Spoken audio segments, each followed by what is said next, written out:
Somalia is banking on new opportunities coming out of recent debt relief to seek new credit lines and open up for trade. And in spite of security challenges and ongoing state rebuilding, Somalia's ambassador to Kenya, Jibril Ibrahim Abdul, says Somalia is yearning to play a big role in region and international stage. Of course, people sometimes question if Somalia is also bringing a security challenge to the table. But I think things are getting better, he told our sister publication, The Sunday Nation, in an interview. Last year, we were the only East African country that had zero debt after all our debts were forgiven by the World Bank and IMF. It gave us a fresh start and opens a huge market for East Africa. In December, Somalia reached an agreement to cancel $4.5 billion of debt with international lenders. That, the diplomat says, gave it new opportunity to attract investors as well as be eligible to borrow more from lenders. So far, Mogadishu has been cautious of simply piling new debt, and officials have said they will prioritize opening up and rebuilding state institutions instead. Last week, Somalia signed a financial agreement with the International Fund for Agricultural Development, IFAD, which will see Mogadishu receive up to $31.22 million for support programs related to food security in rural areas.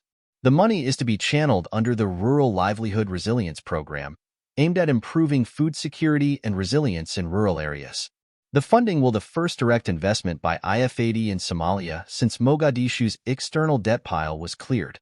A dispatch released after the deal said the money will go to programs that directly benefit rural folk to help them reduce poverty, increase food security, improve nutrition, and strengthen their resilience. Agriculture and Irrigation Minister Mohamed Abdi Hayer and IFAD President Alvaro Lario highlighted the program's importance, stating, "Upscaling our investment in Somalia is very important in this moment of increasing climate change to make sure that the poorest and the most vulnerable in rural areas are not left behind."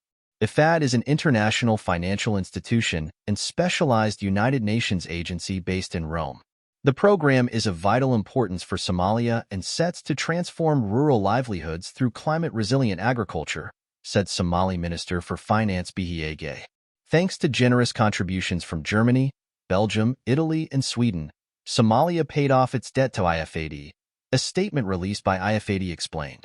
It added that the debt prevented Somalia from receiving highly concessional loans and grants from IFAD since 1991, at the same time as civil war devastated the country.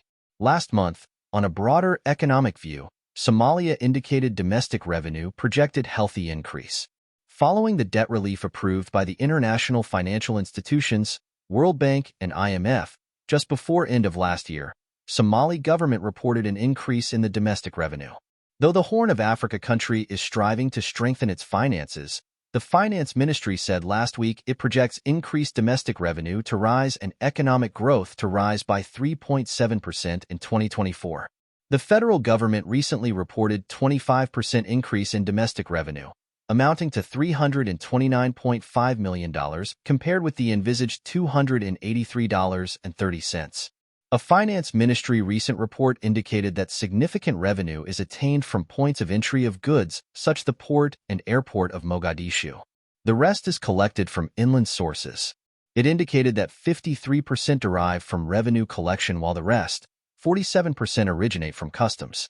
The projection for this year's revenue is $345 million, as the revenue director indicated that government income has been steadily increasing from 2013. The increase resulted from the introduction of a series of reforms that improved financial policy, Mr. Age said. Enhanced public financial management and capacity in the extraction of revenues and introduction of automation and digitalization for revenue did the job, he told a press briefing in Mogadishu last week after numbers were published. Domestic revenues rose by 25% last year.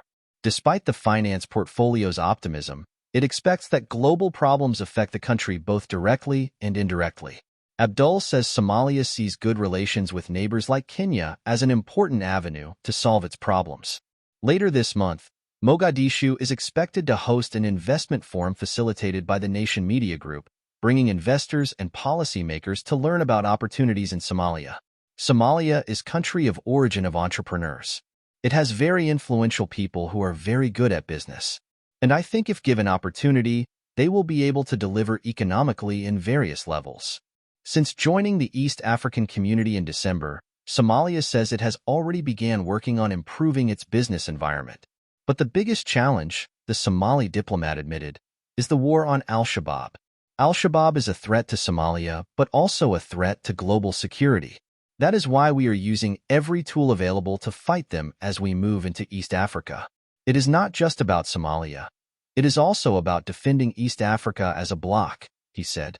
Secondly, we are introducing legislative changes that allow us to immerse into the East African economy.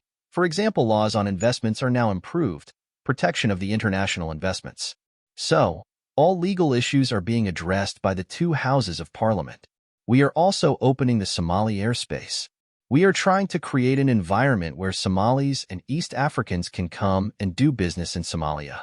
With the longest coastline in mainland Africa, a stable Somalia, he argued, could provide useful trading routes for the bloc.